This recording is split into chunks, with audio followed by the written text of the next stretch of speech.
السلام عليكم. تتجه أنظار عشاق كرة القدم الإفريقية إلى مواجهة قوية تجمع بين المنتخب الجزائري للسيدات ونظيره الإيفواري ضمن منافسات ربع النهائي لكأس أفريقيا للسيدات 2026. في هذه المباراة تحمل أهمية كبيرة بالنسبة للمنتخبين باحثين على مواصلة مشوارهم نحو الأدوار الأخيرة من البطولة.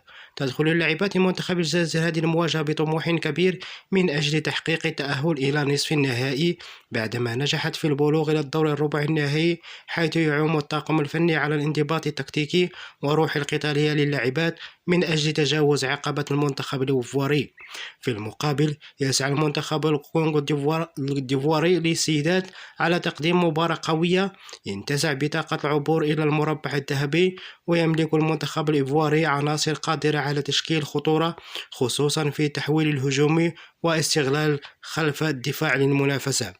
تكتسي المباراة أهمية استثنائية باعتبار أن الخطأ فيه قد يكون مكلفا، إن الفائز سيواصل مغامرته في البطولة بينما سيغادر المنتخب الخاسر المنافسة من الدور الثمن.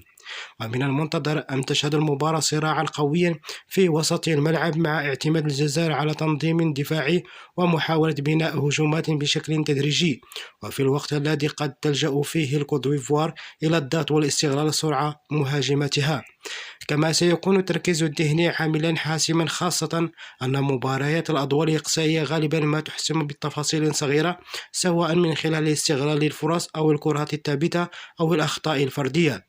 وتأمل لاعبات الجزائر في مواصلة المشوار الإفريقي وتحقيق إنجاز مهم كبير للكرة النسوية الجزائرية من خلال الوصول إلى النصف النهائي. وسيكون الدعم الجزائري حضورا للاعبات من أبرز النجاح، إلى جانب ضرورة التعامل بذكاء في مجريات اللقاء.